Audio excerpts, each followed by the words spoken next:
In 2016, one of the longest and heaviest snakes in Asia was found during construction work. It happened on the island of Penang in Malaysia. With the length of about 8 meters, approximately 26 feet, she weighed a quarter ton. During the clearing of the territory for a new property, builders noticed this giant reptile on a tree. They had no choice but to catch her. In order to prevent any casualties among the team or damage to the snake itself, this process dragged on for a long time, but as a result, the snake remained unharmed. You can see that her jaws were simply taped shut so that she could not bite anyone. After that, a group photo session was held with her. We hope that after the reptile was really released. It took 12 adult men to hold the snake in their arms.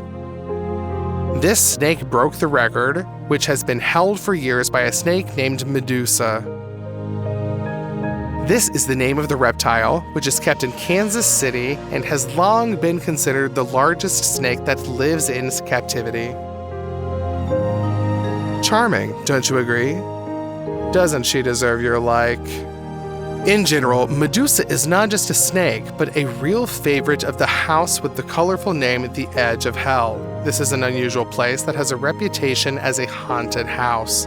The snake's owner, Larry Edgar, understands perfectly well that the reptile does not treat him with the devotion of a dog at all. The man takes care of the snake, but at the same time observes safety measures. First of all, the python should not feel any threat. Although he is often stroked, picked up, and photographed with him, there can be no sudden movements and, moreover, unpleasant touches. If such a snake decides to escape, then even 12 people will not hold it. Fortunately, so far there have been no accidents. Would you like to meet her as guests of the house The Edge of Hell? In addition to caution, Larry observes another rule: regular feeding. In the wild, snakes have to go without food for a very long time, which makes them aggressive. Larry feeds Medusa about 30 pounds or 14 kilograms of meat every week. This is far from the limit. The weight of the snake itself is approaching 300 pounds. A rare sumo wrestler can boast of such dimensions. Even when the snake is calm, it still takes about 12 to 15 adults to lift it. It is known that Larry fed the Medusa whole carcasses weighing about 90 pounds at a time. But it's too expensive, and taking long pauses between feedings is really risky. After all, you never know when exactly such a monster will get hungry. That is, you'll find out, but it'll be too late. Therefore, it is wiser to keep the Medusa always full. What's your name? If you have owned one of the longest snakes in the world, what would you call it? Answer us in the comments. Another huge python has been found and caught in Malaysia, which claims to be the largest snake on the planet. A controversial statement, but you see that the snake is so huge that it is difficult for an adult man to lift even his head alone.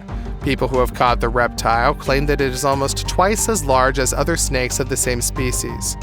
According to their calculations, the length of this python reaches 45 feet, 14 meters, and the record had to be fixed with the help of a special commission. Just to even catch the snake, pull it out, and measure it, this, it turns out, is not enough for the bureaucrats from the Guinness Book. Could you imagine? However, perhaps the size of the snake is really greatly exaggerated. However, its length still clearly exceeds 25 feet, 7.5 meters, which makes it one of the largest reptiles in the world that we know about today. You've been waiting for us to remember Australia, haven't you? A continent where even nettles can cause agony that will last for weeks, and one drop of the venom of a local spider will be enough for a whole entire herd of horses. There just had to be a huge snake monster. And it is here, of course, and it is the amethyst python. The largest snake in Australia reaches at least 20 feet, more than 6 meters in length, although there are reports about individuals who grew up to 27 feet, 8.5 meters. Moreover, females are always much larger than males and can reach a weight of about 66 pounds, 30 kilograms. This snake prefers wet conditions. She loves swamps, ponds, where she swims perfectly, but still she spends most of her time in the trees. In addition, it can also occur in rocky terrain where it hides behind rocks.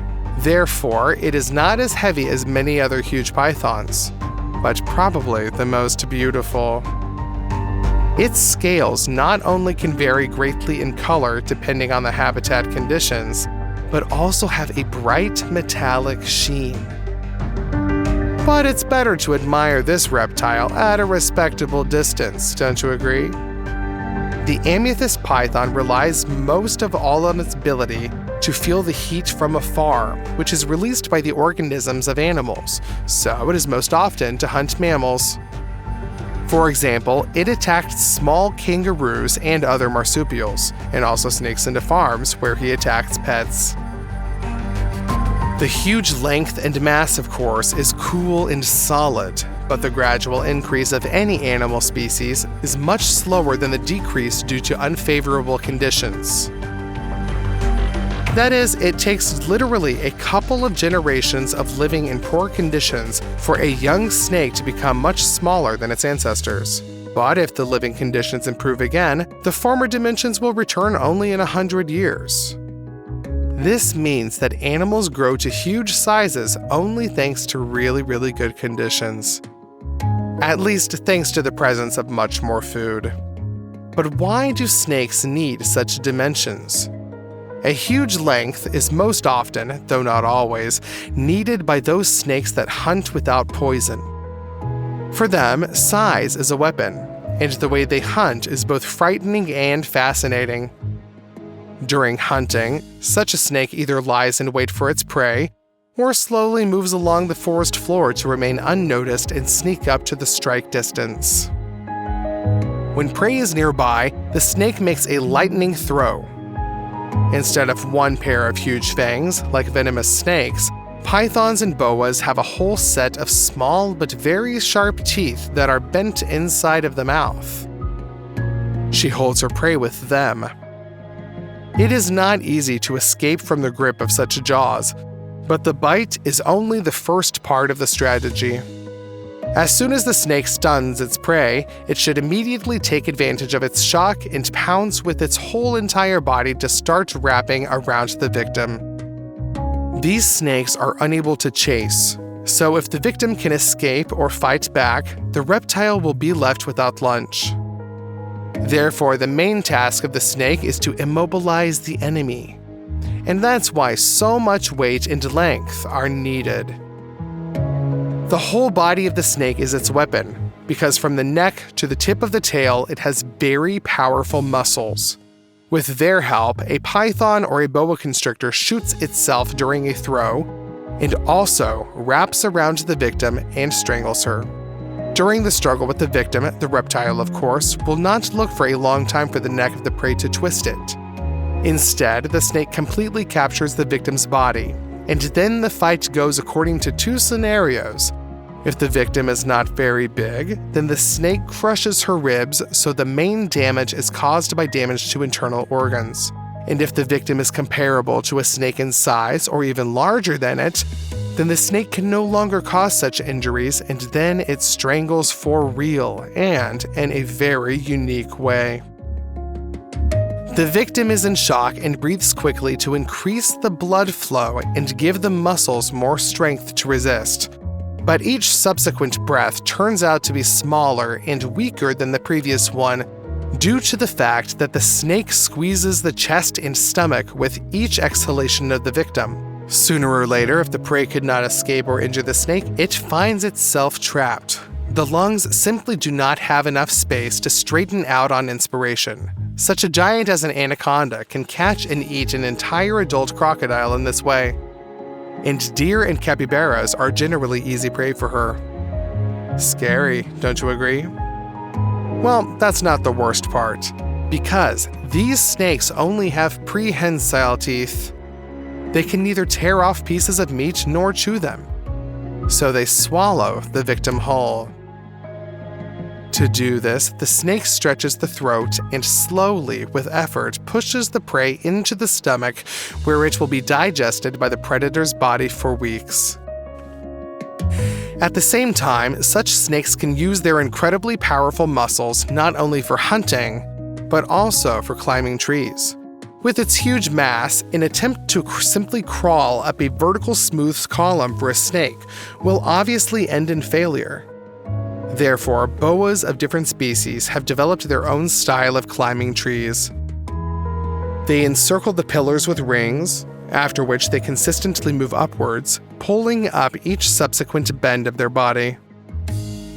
Of course, they do not harm the tree, but after all that you have learned about these creatures, it becomes very uncomfortable, and they definitely do not strangle trees.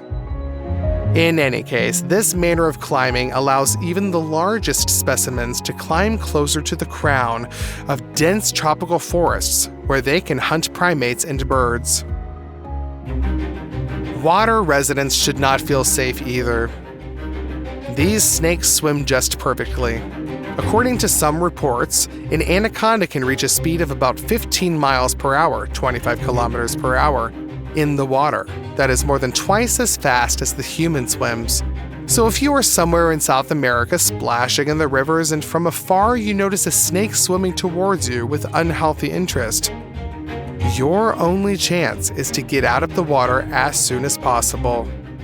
On land, you can easily escape from an anaconda if you notice it in time. There is no chance to break away in the water, unless of course you are on a motorboat. It is not surprising that these snakes like to spend time in the water. It supports their weight and allows them to feel much more free while hunting lizards and mammals that have come over here to drink. Pythons in Asia also swim with pleasure and can hold their breath for a quarter of an hour or more to dive and hunt underwater.